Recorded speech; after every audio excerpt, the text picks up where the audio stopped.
Selamat siang mitra DKJ yang dikasih Tuhan. Senang sekali pada kesempatan siang hari ini kita boleh berjumpa di ruang dengar mitra DKJ.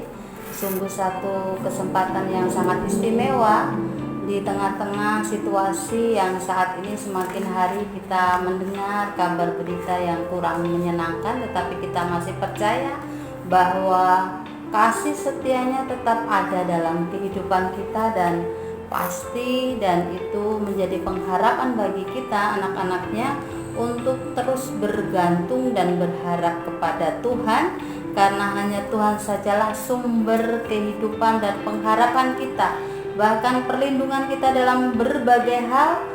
Dan saat ini dalam musim corona ini bukan menjadi kendala buat kita tidak setia, tetapi kita akan semakin dekat dan setia kepada Tuhan. Ya mitra DKJ yang dikasih Tuhan, bersama saya penyuluh agama Kristen Kabupaten Musirawas dengan Yuliani, mari kita akan bersama-sama mendengarkan kebenaran firman Tuhan. Kita akan dikuatkan, dibaharui oleh firman Allah, sehingga semakin hari kita boleh diberkati oleh firman Allah. Ya mitra DKJ yang dikasih Tuhan, firman siang hari ini saya ambil di dalam Efesus pasal yang keempat ayat yang ke-17 sampai 32.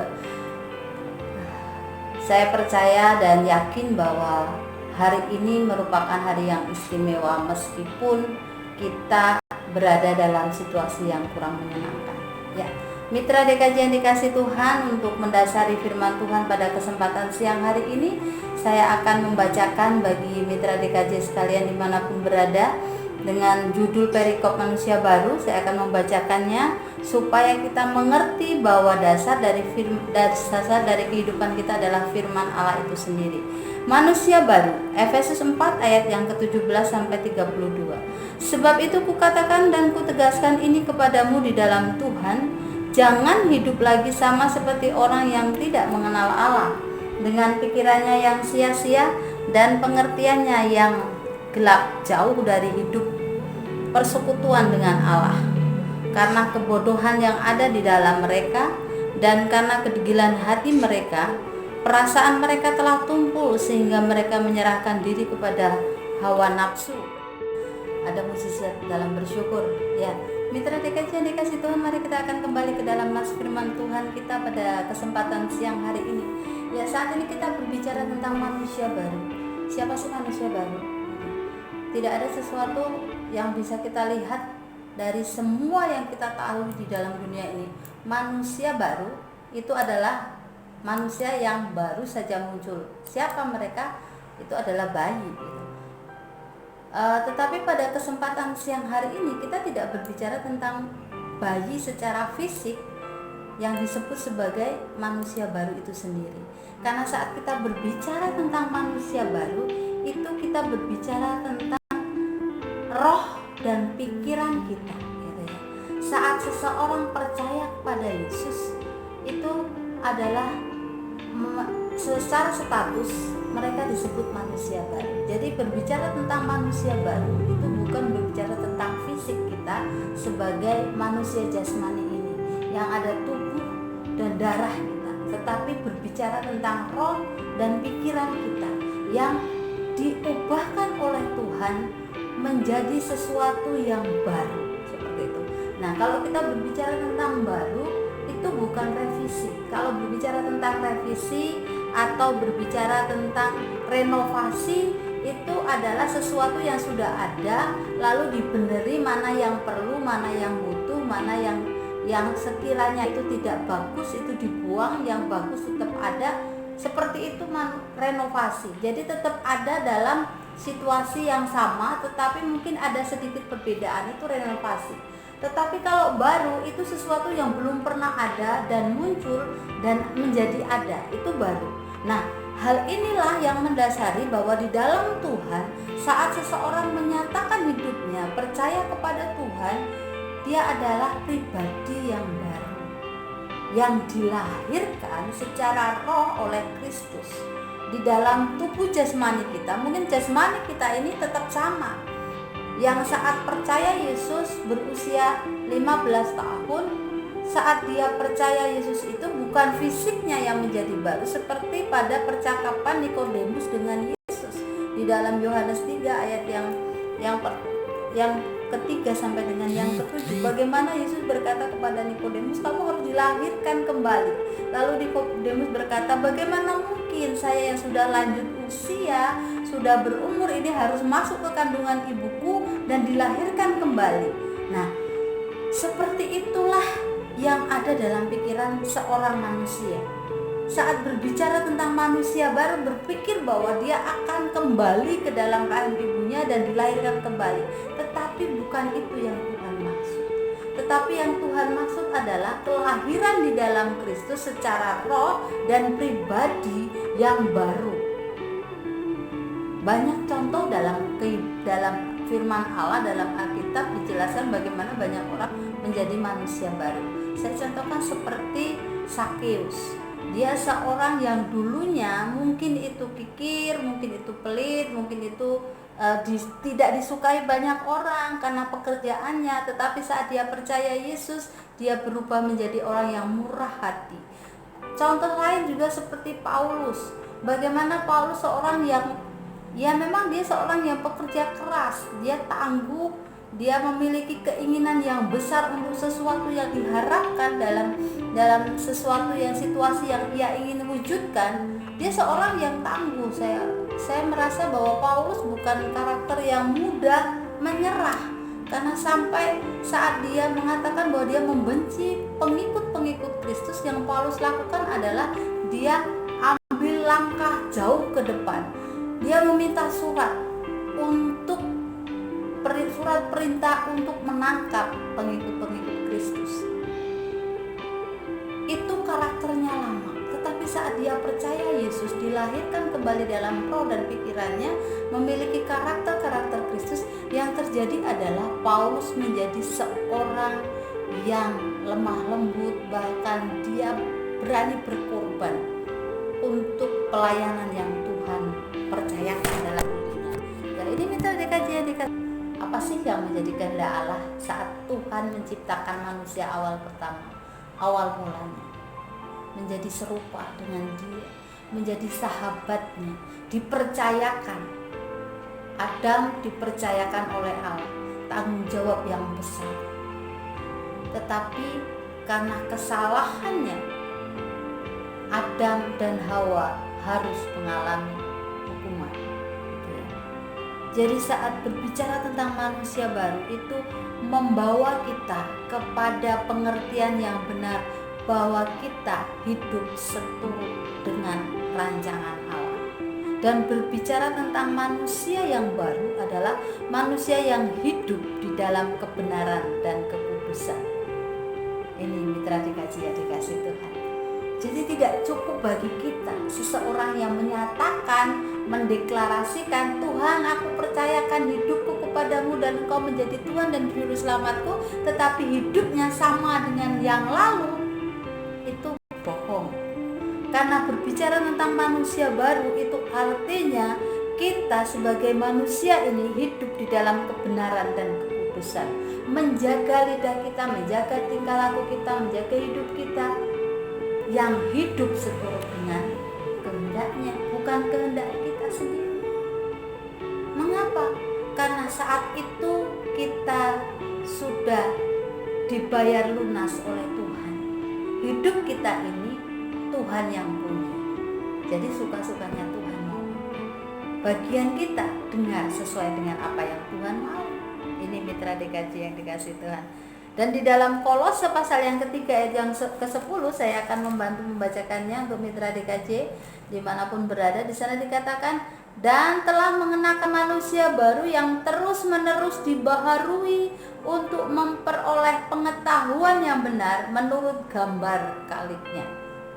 Inilah yang disebut manusia baru. Tidak stagnan. Jadi saat kita bertobat, percaya Yesus, menyatakan hidup kita adalah milik Tuhan, tidak boleh sama dari dahulu, sekarang sampai selama-lamanya. Waktu bertobat ditanya, kenapa kamu percaya Yesus? Ya karena Yesus Tuhan dan Juru Selamat saya. Tetapi saat sudah 10 tahun mengikut Tuhan ditanya karena Yesus Tuhan dan Juru Selamat saya. Setelah 25 tahun ditanya jawabannya sama, sampai dia mau dipanggil Tuhan ditanya lagi jawabannya sama. Mengapa tidak ada perubahan hidupnya? Dia hanya sekedar mengenal Tuhan, hanya katakan Tuhan Juru Selamatku. Bagaimana dengan hidupnya? Apakah tidak ada pengalaman-pengalaman rohani yang Tuhan kerjakan dalam hidupnya? Sehingga dia tidak bisa bersaksi. Dia katakan, oh Tuhan luar biasa, hidupku dipimpin olehnya. Aku mendapatkan berkat dan sukacita di dalam hidupku setiap hari lepas hari. Berbagai macam tantangan hidup, pengalaman yang pahit harus aku telan, tapi Tuhan bersamaku saat ada masalah. Nah, inilah yang disebut di dalam Kolose pasal 3 ayat yang ke-10, bahwa menjadi manusia baru itu dibaharui setiap waktu dan terus hidup benar sesuai atau menurut gambar kaliknya.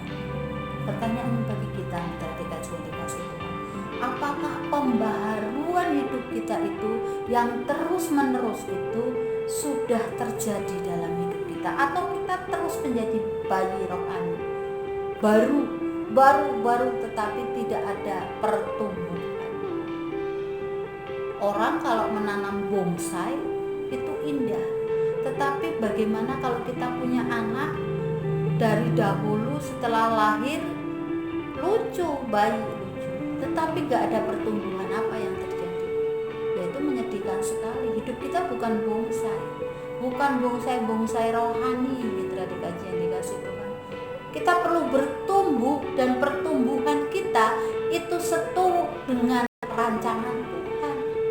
Ini mitra di kajian dikasih Tuhan, tidak hanya sekedar status, tetapi benar-benar hidup kita ada perubahan. Ya, mitra di kajian dikasih Tuhan, untuk memiliki proses dalam perubahan manusia baru ini menjadi sesuatu yang lebih baik, karena tadi berhubungan tentang roh dan pikiran kita, itu ada proses yang harus kita ikuti. Mari kita akan lihat di dalam Kolose tadi, dalam nats firman Tuhan pada ayat yang ke-20 sampai 22. Di sini saya akan membantu membacakannya. Tetapi kamu bukan demikian.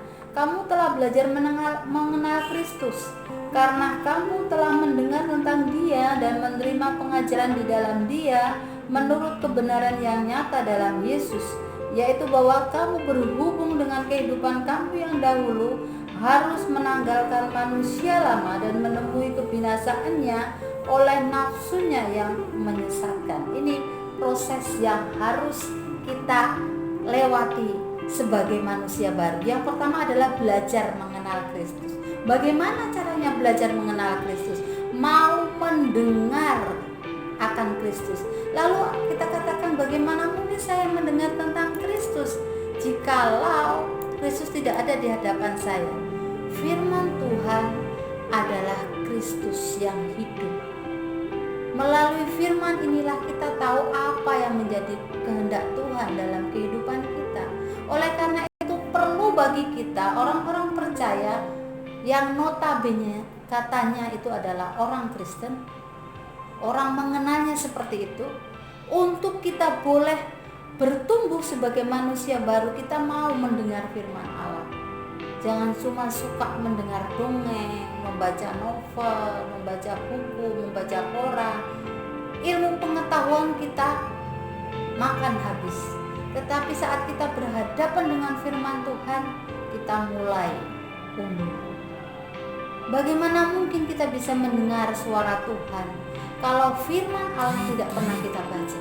Oleh karena itu mari mitra dikaji yang dikasih Tuhan, berikan hasratmu untuk membaca firman Tuhan sehingga kita bisa mendengar apa yang Tuhan mau. Lalu yang ketiga, menerima pengajaran dari Tuhan itu sendiri. Saat firman itu menegur hidup kita, Tuhan tidak jahat, tetapi sebaliknya Tuhan sangat cinta kita. Makanya kita ditegur oleh firman Allah. Jangan patah arang, jangan putus asa, jangan pernah mengeluh saat firman Tuhan itu menegur hidup kita. Karena saat itulah kita harus menyadari bahwa Tuhan berbicara dengan kita untuk memperbaharui kita. Mungkin karakter kita kurang baik, mungkin kehidupan kita tidak menjadi berkat bagi orang lain. Banyak sekali kasus di dalam gereja-gereja Tuhan. Dia sudah lama gak ke gereja. Saat datang ke gereja dia mendengar khotbah, mendapat teguran.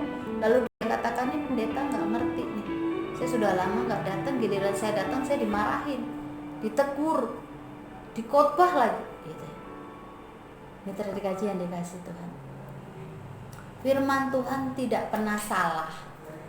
Firman Tuhan itu adalah firman yang hidup, yang akan bisa memperbaharui hidup kita kalau kita mau mendengar dan menerima pengajaran itu.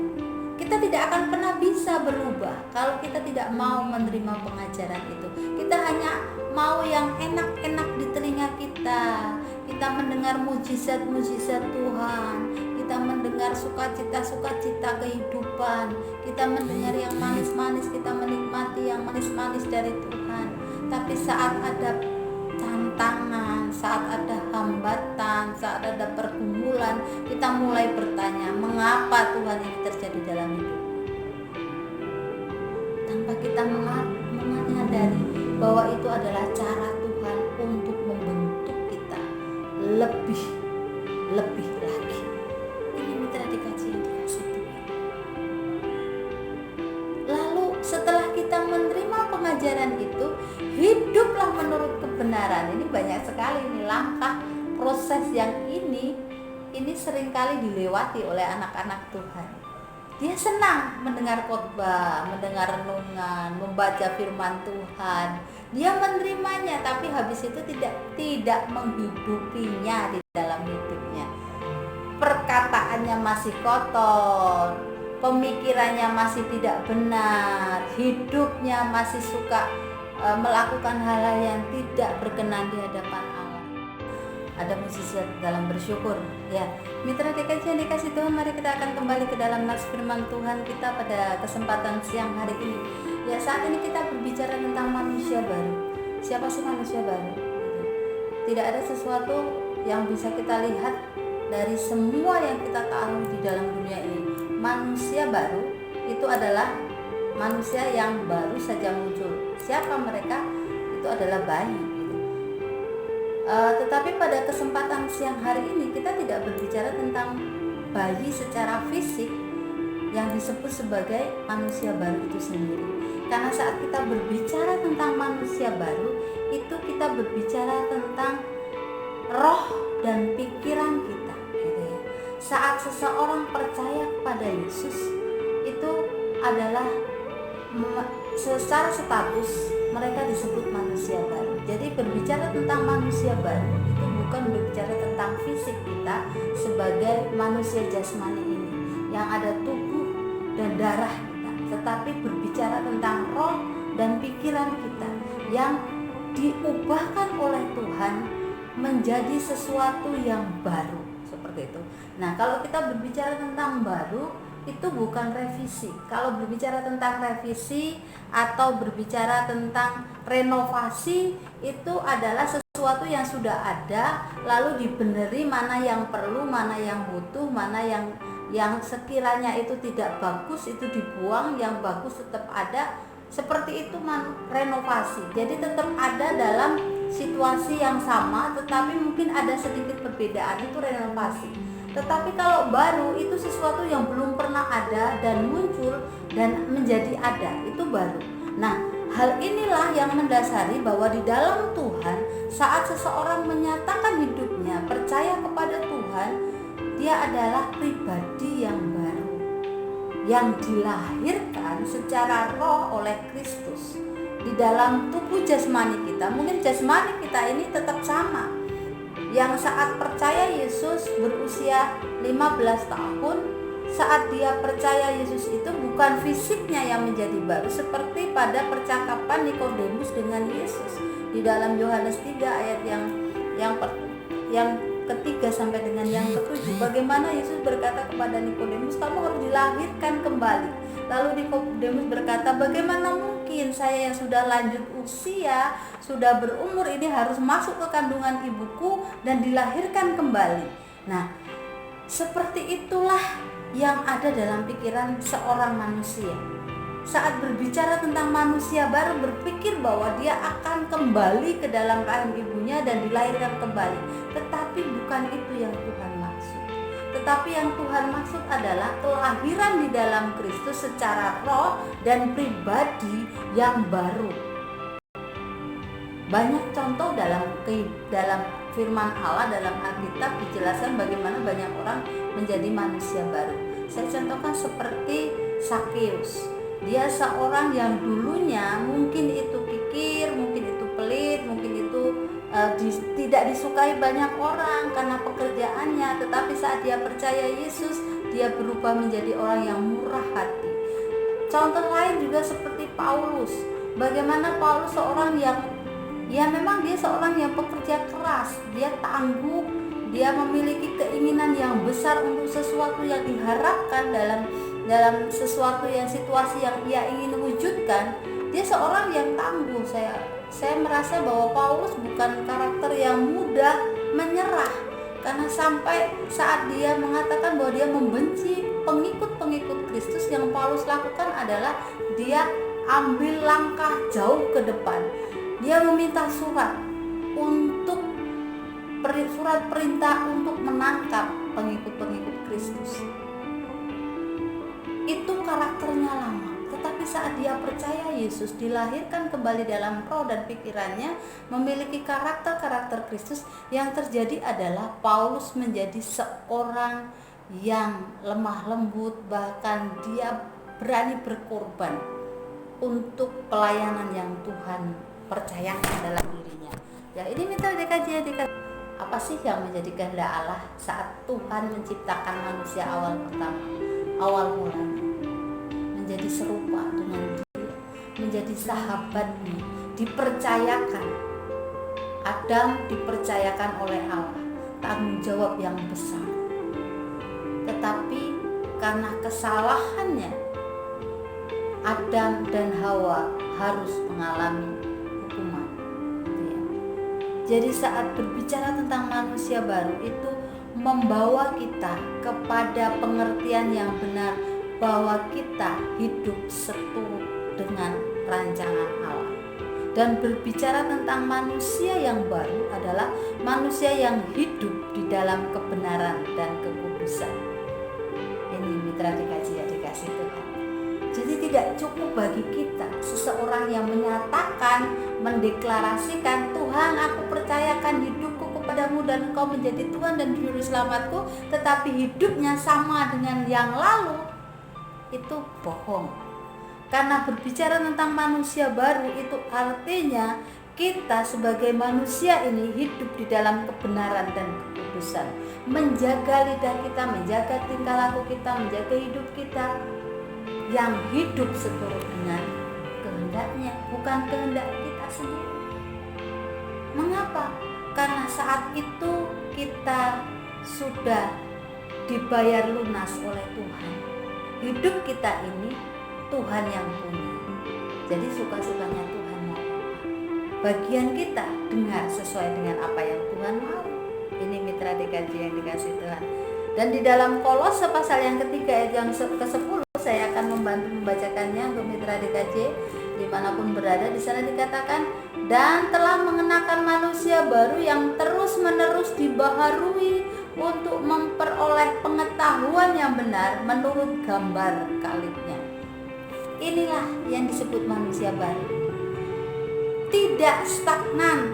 Jadi saat kita bertobat, percaya Yesus, menyatakan hidup kita adalah milik Tuhan, tidak boleh sama dari dahulu, sekarang sampai selama-lamanya. Waktu bertobat ditanya, kenapa kamu percaya Yesus? Ya karena Yesus Tuhan dan Juru Selamat saya. Tetapi saat sudah 10 tahun mengikut Tuhan ditanya lagi, mengapa kamu mengikut Yesus? Ya karena Yesus Tuhan dan Juru Selamat saya. Setelah 25 tahun ditanya, jawabannya sama. Sampai dia mau dipanggil Tuhan ditanya lagi, jawabannya sama. Mengapa tidak ada perubahan hidupnya? Dia hanya sekedar mengenal Tuhan, hanya katakan Tuhan juru selamatku. Bagaimana dengan hidupnya? Apakah tidak ada pengalaman-pengalaman rohani yang Tuhan kerjakan dalam hidupnya? Sehingga dia tidak bisa bersaksi. Dia katakan, oh Tuhan luar biasa, hidupku dipimpin olehnya. Aku mendapatkan berkat dan sukacita di dalam hidupku setiap hari lepas hari. Berbagai macam tantangan hidup, pengalaman yang pahit harus aku telan, tapi Tuhan bersamaku saat ada masalah.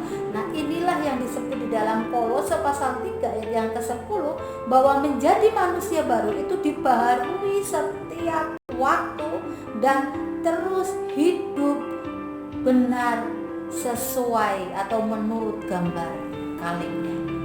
Pertanyaan bagi kita, mitra dikasih Tuhan, apakah pembaharuan hidup kita itu yang terus menerus itu sudah terjadi dalam hidup kita, atau kita terus menjadi bayi rohani baru tetapi tidak ada pertumbuhan? Orang kalau menanam bonsai itu indah, tetapi bagaimana kalau kita punya anak dari dahulu setelah lahir lucu, bayi lucu, tetapi gak ada pertumbuhan, apa yang terjadi? Yaitu menyedihkan sekali. Hidup kita bukan bonsai rohani, mitra yang dikasih Tuhan. Kita perlu bertumbuh, dan pertumbuhan kita itu seturut dengan rancangan Tuhan. Ini mitra yang dikasih Tuhan, tidak hanya sekedar status, tetapi benar-benar hidup kita ada perubahan. Ya, mitra yang dikasih Tuhan, untuk memiliki proses dalam perubahan manusia baru ini menjadi sesuatu yang lebih baik, karena tadi berhubungan tentang roh dan pikiran kita, itu ada proses yang harus kita ikuti. Mari kita akan lihat di dalam Kolose tadi, dalam firman Tuhan pada ayat yang ke-20 sampai 22. Di sini saya akan membantu membacakannya. Tetapi kamu bukan demikian. Kamu telah belajar mengenal Kristus, karena kamu telah mendengar tentang Dia dan menerima pengajaran di dalam Dia menurut kebenaran yang nyata dalam Yesus, yaitu bahwa kamu berhubung dengan kehidupan kamu yang dahulu harus menanggalkan manusia lama dan menemui kebinasaannya oleh nafsunya yang menyesatkan. Ini proses yang harus kita lewati sebagai manusia baru. Yang pertama adalah belajar mengenal Kristus. Bagaimana caranya belajar mengenal Kristus? Mau mendengar akan Kristus. Lalu kita katakan, bagaimana mungkin saya mendengar tentang Kristus jikalau Kristus tidak ada di hadapan saya? Firman Tuhan adalah Kristus yang hidup. Melalui firman inilah kita tahu apa yang menjadi kehendak Tuhan dalam kehidupan kita. Oleh karena itu perlu bagi kita, orang-orang percaya yang notabene katanya itu adalah orang Kristen, orang mengenalnya seperti itu, untuk kita boleh bertumbuh sebagai manusia baru, kita mau mendengar firman Allah. Jangan cuma suka mendengar dongeng, membaca novel, membaca buku, membaca koran. Ilmu pengetahuan kita makan habis. Tetapi saat kita berhadapan dengan firman Tuhan, kita mulai undur. Bagaimana mungkin kita bisa mendengar suara Tuhan kalau firman Allah tidak pernah kita baca? Oleh karena itu mari mitra yang dikasih Tuhan, berikan hasratmu untuk membaca firman Tuhan sehingga kita bisa mendengar apa yang Tuhan mau. Lalu yang ketiga, menerima pengajaran dari Tuhan itu sendiri. Saat firman itu menegur hidup kita, Tuhan tidak jahat, tetapi sebaliknya Tuhan sangat cinta kita.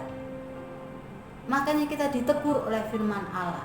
Jangan patah arang, jangan putus asa, jangan pernah mengeluh saat firman Tuhan itu menegur hidup kita. Karena saat itulah kita harus menyadari bahwa Tuhan berbicara dengan kita untuk memperbaharui kita. Mungkin karakter kita kurang baik, mungkin kehidupan kita tidak menjadi berkat bagi orang lain. Banyak sekali kasus di dalam gereja-gereja Tuhan. Dia sudah lama nggak ke gereja. Saat datang ke gereja dia mendengar khotbah, mendapat teguran. Lalu dia katakan, ini pendeta nggak ngerti nih. Saya sudah lama nggak datang, giliran saya datang saya dimarahin, ditegur, dikhotbah lagi. Gitu. Mitra dikaji yang dikasih Tuhan. Firman Tuhan tidak pernah salah. Firman Tuhan itu adalah firman yang hidup, yang akan bisa memperbaharui hidup kita kalau kita mau mendengar dan menerima pengajaran itu. Kita tidak akan pernah bisa berubah kalau kita tidak mau menerima pengajaran itu. Kita hanya mau yang enak-enak di telinga kita. Kita mendengar mujizat-mujizat Tuhan.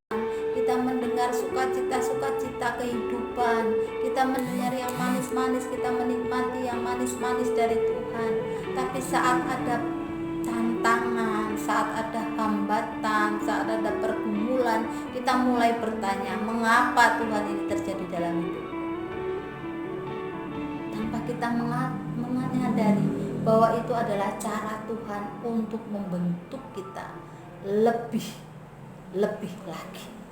Ini mitra dikaji yang dikasih Tuhan. Lalu setelah kita menerima pengajaran itu, hiduplah menurut kebenaran. Ini banyak sekali ini langkah proses yang ini seringkali dilewati oleh anak-anak Tuhan. Dia senang mendengar khotbah, mendengar renungan, membaca firman Tuhan. Dia menerimanya, tapi habis itu tidak menghidupinya di dalam hidupnya. Perkataannya masih kotor, pemikirannya masih tidak benar, hidupnya masih suka melakukan hal-hal yang tidak berkenan di hadapan Allah. Mitra dikaji yang dikasih Tuhan, ini dia tidak menghidupi firman Tuhan itu dalam hidupnya. Makanya ada istilah ini, Allah enggak pendeta, enggak hamba Tuhan, enggak jemaat, ya sama aja. Nyatanya juga hidupnya seperti itu. Aku tuh ya Bu ya, ketemu sama ibu-ibu pendeta, kita masih suka gosip, masih suka omong orang seperti sana sini. Akhirnya hidupnya tidak jadi berkat. Ini mitra dikaji. Jadi dia sudah mendengar firman Allah, dia menerimanya dengan sukacita waktu dia mendengar khotbah, tetapi itu tidak dihidupi di dalam hidupnya. Artinya firman itu tidak ia praktekkan dalam kehidupannya, sehingga itu bisa menjadi cacat dalam penilaian banyak orang. Kalau kita mau menyadari ini, bahwa sebenarnya hidup kita ini adalah hidup yang harus menjaga kekudusan dari segala sudut. Kita tidak bisa berkata, Tuhan, aku kan gak berzina, aku kan tidak membunuh, tetapi kita masih menipu, kita masih berbuat curang, di kantor kita masih suka korupsi. Bagaimana? Karena yang Tuhan mau adalah seluruh hidup kita terkoneksi dengan Dia. Hidup kita dengar-dengaran akan Dia dan hidup seturut kehendaknya. Seperti di dalam Kolose 3 ayat yang ke-10 tadi dikatakan di sana bahwa hidup yang benar menurut gambar kaliknya. Kalau Tuhan yang kita ikuti adalah Tuhan yang kudus, Tuhan katakan, kuduslah kamu karena aku kudus. Jadi kekudusan hidup itu bukan hanya sekedar simbol, tetapi benar-benar kita hidupi. Yaitu yang harus kita lakukan dalam hal sekecil apapun itu. Nah, ini yang terakhir. Untuk proses dalam menjadi manusia baru adalah berani menanggalkan manusia lama kita. Ini mitra dikaji yang dikasih Tuhan. Seberapa beranikah mitra dikaji meninggalkan manusia lama? Itu yang Tuhan mau. Saya gambarkan seperti ini. Jadi kalau kita ini dari pulang kerja sepanjang hari, kita bau keringat, baju kita sudah kotor, apalagi yang maaf nih yang bapak ibu yang Tuhan percayakan sawah, ladang, kebun, itu kalau pulang dari pekerjaan kan gak mungkin sampai rumah itu diam-diam aja, pasti mandi bersih baru berganti pakaian. Gak mungkin juga kalau sudah mandi memakai baju yang lama yang dari tempat kita kerja, yang kita tahu itu sudah tidak harum lagi, sudah kotor. Sama halnya dengan menjadi manusia baru, itu artinya siap menanggalkan manusia lama kita yang menuju kebinasaan, dikatakan dalam Efesus 4 ayat yang ke-23, menuju kebinasaan. Manusia lama itu menuju kebinasaan, yang suka korupsi, yang suka bohong, yang suka membuli, yang suka bermanipulasi data, yang suka dan lain sebagainya. Tinggalkan semuanya itu bukan cara hidup yang baru, itu cara hidup yang lama yang harus ditinggalkan semuanya tanpa sisa. Namanya juga baru, tanpa sisa. Harus ditanggalkan semuanya itu, baru bisa mengenakan manusia baru. Kalau mitra DKJ mau memakai manusia baru, mengenakan manusia baru, tetapi masih memiliki manusia lama kita, mempertahankan sesuatu dari manusia lama kita, itu tidak akan menjadi serupa dengan gambar kalinya, yaitu Kristus itu sendiri. Ini proses untuk menjadi manusia baru. Dengarkan firman, hidup di dalamnya, bukan sekedar teori, tetapi itu menjadi praktek hidup kita. Baru kita bisa mengenakan manusia baru. Ya, ini adalah proses yang harus kita lewati. Saat kita sudah menanggalkan manusia lama kita dan mengenakan manusia baru, kita harus siap berubah dalam roh dan pikiran kita, mental dan jiwa kita. Apa saja yang nampak sebagai manusia baru itu?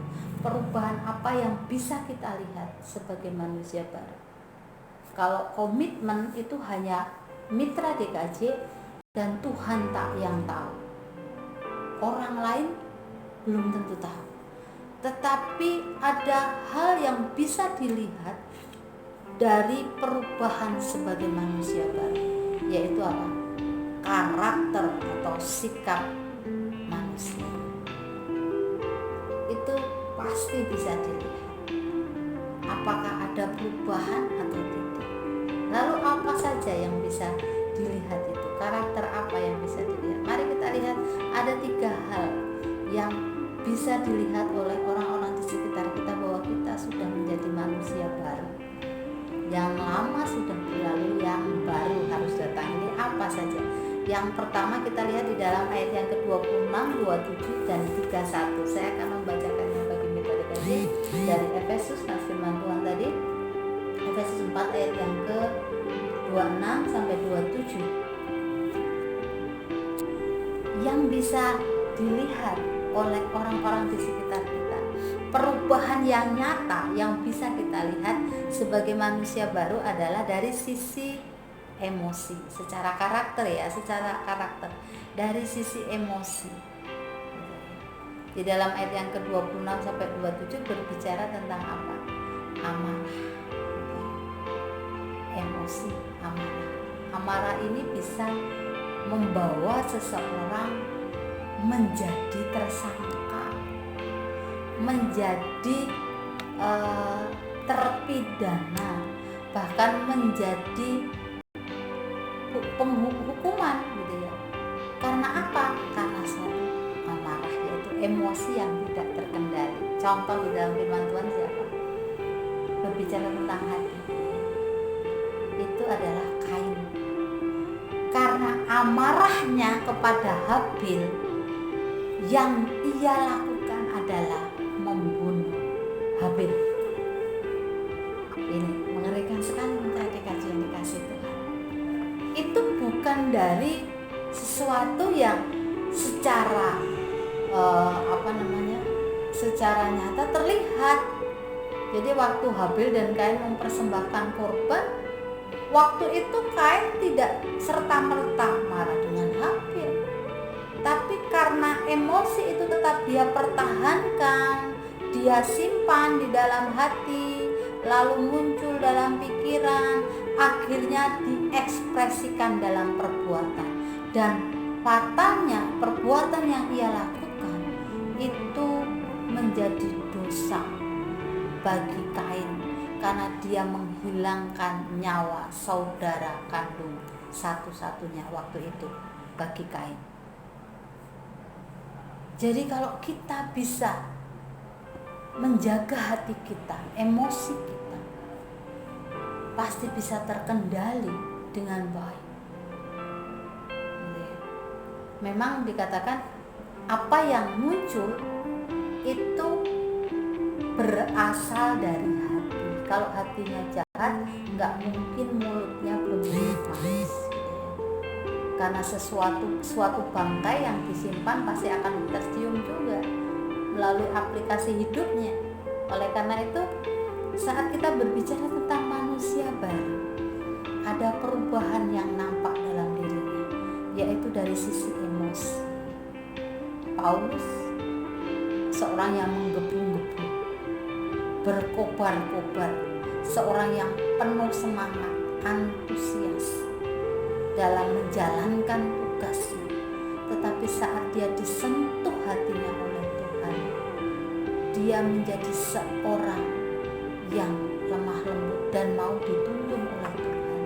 Dan saat seseorang dituntun oleh Tuhan, pasti dituntun ke jalan yang benar, bukan sesuatu yang keliru, gitu ya.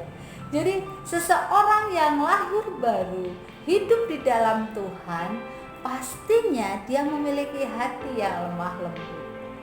Karena apa? Karena Yesus sendiri aja gambar kaliknya adalah seorang yang lemah lembut, penuh kasih karunia, penuh belas kasihan, gitu ya.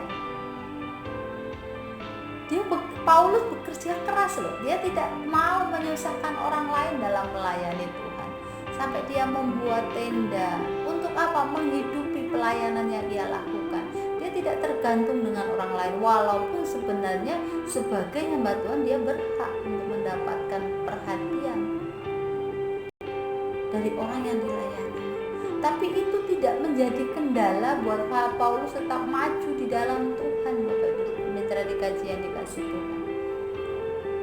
Kita lihat lagi seorang wanita, Maria, yang duduk di bawah kaki Yesus, yang mengurapi Yesus dengan minyak narwastu yang murni.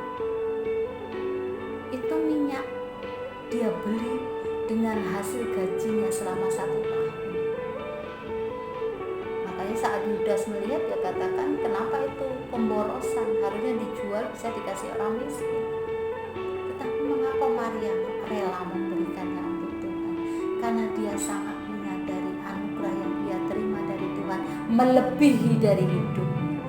Oleh karenanya walaupun dia harus memberikan minyak 1 kati dengan harga yang sangat mahal, itu tidak menjadi perhitungan buat dia untuk Tuhan. Dia memberi yang terbaik oleh Tuhan. Dia menahan untuk itu, tapi untuk memberikan kepada Tuhan. Ada perubahan di dalam emosinya di situ. Mari mitra dikaji. Tidak menyimpan amarah, cepat menyelesaikan masalah, tidak memberi kesempatan kepada iblis. Ini yang terjadi saat seseorang percaya Yesus. Saya yakin dan percaya Tuhan mampu mengendalikan emosinya, sehingga dia menjadi pribadi yang bisa mengampuni. Berapa kali Paulus harus dipenjara? Apa karena dia salah? Tidak. Tapi apakah dia mempersalahkan orang-orang yang menangkapnya? Tidak juga. Tetapi Paulus mengampuni mereka dengan proses yang ada. Dia tidak tidak memunculkan amarah di sana, tetapi dia berkata itu adalah kesempatan untuk dia mengabarkan Injil. Dia selalu bersyukur dalam segala keadaan. Bahkan dia bisa menulis surat di dalam penjara. Sukacita hidup menurut Tuhan. Oleh karena itu, saat seseorang percaya Yesus secara pribadi dan menjadi manusia baru, dia akan menjadi manusia yang mau mengampuni orang lain. Dan ini bisa dilihat oleh orang-orang di sekitar kita. Perubahan ini bisa nampak karena dia bisa mengampuni orang lain. Jadi mitra dikasih yang dikasih Tuhan, di dalam Kolose pasal 3 ayat yang ketiga dikatakan, ayat yang ke-13, Kolose pasal 3 ayat 13, sabarlah kamu seorang terhadap yang lain dan ampunilah seorang akan yang lain. Apabila yang seorang menaruh dendam terhadap yang lain, sama seperti Tuhan telah mengampuni kamu, kamu perbuat jugalah demikian. Nah, ini mitra dikasih yang dikasih Tuhan. Ada perubahan secara emosi. Dia berani mengampuni, tidak menyimpan kesalahan, berani menyelesaikan masalah. Gitu ya. Jadi sikap hidup ini bisa dilihat dan dirasakan oleh orang-orang di sekitar kita. Kalau kita mitra dikasih yang dikasih Tuhan masih suka dendam, sakit hati, mari kita datang sama Tuhan. Tuhan, ajari kami untuk mengampuni, karena dari sanalah Tuhan yang akan menolong kita mengampuni orang yang menyakiti hati kita. Standar Tuhan sangat tinggi. Orang dunia berkata mengampuni itu targetnya 3 kali. Sekali dia mungkin gak sengaja, 2 kali mungkin terpaksa, 3 kali ya gak ada maaf bagimu. Tapi untuk Tuhan berapa kali kita harus mengampuni? 60 kali, 60 kali, 70 kali, 70 kali. Artinya tidak terbatas kita dalam mengampuni. Lukas 17 ayat 3-4 dikatakan di sana, jagalah dirimu, jikalau saudaramu berbuat dosa, tegurlah dia, dan jikalau ia menyesal, ampunilah dia. Bahkan jikalau ia berbuat dosa terhadap engkau 7 kali sehari dan 7 kali ia kembali kepadamu dan berkata, aku menyesal, engkau harus mengampuni dia. Lalu kata rasul-rasul itu kepada Tuhan, tambahkanlah iman kami. Jawab Tuhan, kalau sekiranya kamu mempunyai iman sebesar biji saja dan kamu dapat berkata kepada pohon ara ini, terbantunlah engkau dan tertanamlah di dalam laut, dan ia akan taat kepadamu. Ya, mengampuni Tuhan mengajarkan kepada kita untuk selalu memberikannya kepada orang yang menyakiti kita. Perubahan emosi yang pertama. Yang kedua, ada sikap hidup yang harus berubah. Di dalam ayat yang ke-28 dari kitab Kolose tadi dikatakan, apabila kamu orang yang mencuri, janganlah ia mencuri lagi, tetapi hendaklah ia bekerja keras dan melakukan pekerjaan yang baik dengan tangannya sendiri, supaya ia dapat membagikan sesuatu kepada orang yang berkekurangan. Yang kedua, sikap hidup, yaitu murah hati. Orang yang lahir baru, ciri khasnya yang kedua adalah dia seorang yang murah hati. Tujuan Tuhan menciptakan anak-anaknya adalah untuk menjadi berkat, bukan untuk mengambil berkat. Dikatakan dalam ayat yang ke-28, seorang pencuri janganlah ia mencuri lagi, tetapi hendaklah ia bekerja keras untuk menghasilkan sesuatu dan membagikan kepada orang lain.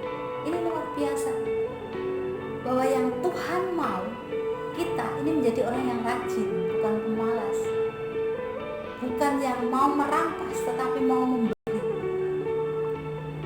Jadi ada sikap hidup yang berbeda dari seorang yang lahir baru. Dia tidak lagi menjadi orang yang perongrong, tapi menjadi orang yang mendorong, bahkan memberkati orang lain. Rajin dan bekerja keras. Tuhan memberikan kemampuan kepada kita untuk melakukan sesuatu dan mendatangkan sendiri berkat itu kepada kita, untuk kita juga mau berbagi untuk menjadi berkat. Gitu ya. Mengapa ada orang pencuri? Karena dia mau mengingini sesuatu tapi dia tidak mau mencarinya, tetapi dia harus merampasnya karena dia tidak mau melakukannya untuk dirinya sendiri. Jadi mitra DKJ yang dikasih Tuhan, ciri dari seorang yang lahir baru yang kedua adalah dia memiliki sikap hidup yang terpuji, karena dia adalah seorang yang rajin, seorang yang pekerja keras, seorang yang memberkati orang lain, menjadi berkat bagi orang lain. Ini mitra DKJ yang dikasih Tuhan. Bagaimana dengan hidup kita? Sudahkah kita menjadi pribadi yang terpuji? 2 Tesalonika 3 di sana dikatakan ayat yang ke-10 bahwa yang Tuhan inginkan adalah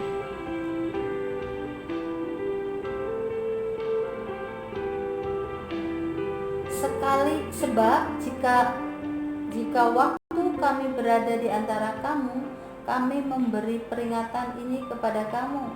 Jika seorang tidak mau bekerja, janganlah ia makan. Ini surat Rasul Paulus kepada jemaat di Tesalonika. Sungguh penekanan yang sangat-sangat tajam. Bekerja keras untuk menghasilkan sesuatu dan memberkati orang lain. Jadi yang ketiga sebagai manusia baru adalah dari tutur kata. Tadi dari emosi, lalu dari sikap, yang ketiga itu dari tutur kata. Ayat yang ke-29 sampai dengan ayat yang ke-32 saya akan membantu membacakannya bagi mitra Tuhan yang dikasih Tuhan. Janganlah ada perkataan kotor keluar dari mulutmu, tetapi pakaikanlah perkataan yang baik untuk membangun di mana perlu, supaya mereka yang mendengarnya beroleh kasih karunia. Dan janganlah kamu mendukakan Roh Kudus Allah yang telah memateraikan kamu menjelang hari penyelamatan. Segala kepahitan, kegeraman, kemarahan, pertikaian, dan fitnah hendaklah dibuang dari antara kamu. Demikian pula segala kejahatan, tetapi hendaklah kamu ramah seorang terhadap yang lain, penuh kasih mesra dan saling mengampuni, sebagaimana Allah di dalam Kristus telah mengampuni. Itu perubahan sikap yang bisa nampak. Ciri-ciri manusia baru adalah memiliki tutur kata yang memberkati. Akhir-akhir ini kita banyak mendengar tentang hoax. Kabar-kabar bohong akhirnya memberikan isu yang berdampak negatif, bahkan bukan kecil, terkadang besar sekali. Bahkan bangsa pun bergejolak karena hoax itu. Jadi saat ini kita dituntut bahwa sebagai orang percaya, sebagai manusia baru, mari di dalam Kristus kita memiliki perkataan yang manis, yang menjadi berkat, bukan fitnah. Manusia yang baru harusnya menjadi teladan dalam perkataan. Omongannya bisa dipegang, bisa dipercaya. Perkataan yang baik dan membangun, perkataan yang ramah, bukan marah. Perkataan yang penuh kasih mesra, bukan kecemasan, olokan, bahkan fitnah. Dan perkataan yang mengampuni dan membawa damai bagi orang lain, bukan perkataan yang kotor, yang pahit, yang penuh dengan kutuk, geram, amarah, menimbulkan fitnah dan kejahatan. Oleh karena itu mari kita sebagai manusia di dalam Kristus yang dibaharui di dalam Roh, itu harus kita miliki. Semakin hari kita mesti harus semakin dibaharui. Jangan ada istilah aku memang seperti ini, nggak bisa berubah. Ya selamanya tidak akan berubah. Tetapi saat kita mau hidup menurut Roh, bertumbuh di dalam Roh, dibangun, kerohanian itu tidak stagnasi, karena Tuhan inginkan adalah terus bertumbuh semakin dewasa. Dulu waktu pertama percaya Yesus dikatakan bayi rohani, tetapi saat bertumbuh dia akan menjadi dewasa secara rohani. Oleh karena itu mari kita baharui hidup kita. Dengan cara bagaimana? Hiduplah menurut roh. Hiduplah menurut firman Allah. Dan perkataan yang lemah lembut itu seperti kekang dari mulut kuda. Saat penunggang kuda itu harus menaiki kudanya untuk mencapai tujuan yang ia harapkan, dia tidak bisa berkomunikasi dengan bahasanya kuda, tetapi dengan apa? Dengan kekang yang ada di mulutnya itu. Saat dia katakan kepada kuda harus ke kanan, dia akan tarik itu kekangnya ke kanan, kudanya langsung mengarah ke kanan. Itu juga perkataan kita. Saat perkataan kita itu membangun, dia akan menjadi berkat bagi banyak orang. Yang sakit disembuhkan, yang lemah dikuatkan, yang putus asa kembali mendapat pengharapan. Karena perkataan kita boleh membangun. Seperti yang dikatakan dalam Yakobus pasal yang pertama ayat yang ke-26. Jadi mari kendalikan perkataan kita sehingga perkataan kita tidak membuat sakit hati orang lain, tidak membuat orang lain lemah, tidak membuat orang lain putus pengharapan. Tetapi biarlah perkataan kita boleh memberkati orang lain. Dan yang jelas, orang yang hidup di dalam Tuhan sebagai manusia baru di dalam Tuhan itu jangan pernah mendukakan Roh Kudus Allah dalam sikap hidupnya melalui perkataan, melalui perbuatan. Dengan ini mitra dikaji yang dikasih Tuhan, biarlah firman Tuhan pada kesempatan siang hari ini memberkati hidup kita. Betapa pentingnya kita dibaharui hari lepas hari di dalam Tuhan. Jangan mau menjadi bonsai rohani, tetapi yang Tuhan mau kita bertumbuh dewasa dan menghasilkan buah yang lebat dalam hidup kita, menjadi berkat bagi banyak orang. 3 hal ciri khas seorang yang hidup di dalam Tuhan, yang dibaharui oleh Tuhan menjadi manusia baru. Yang pertama, diubahkan secara emosi, sikapnya. Dia tidak lagi menjadi seorang yang pemarah, pendendam, menyimpan kesalahan orang lain, tapi dia lebih bisa mengampuni orang lain. Lalu yang kedua, sebagai manusia, dia menjadi manusia yang bisa memberkati orang lain, bukan merongrong tapi mendorong. Dengan cara bagaimana? Dia menjadi seorang yang rajin, bekerja keras, tetapi tetap mengandalkan Tuhan, dan apa yang ia miliki tidak dia kuasai sendiri, tapi dia berbagi dengan orang lain. Lalu yang ketiga, seorang yang hidup di dalam Kristus adalah seorang yang bisa mengendalikan lidahnya. Amin firman Tuhan.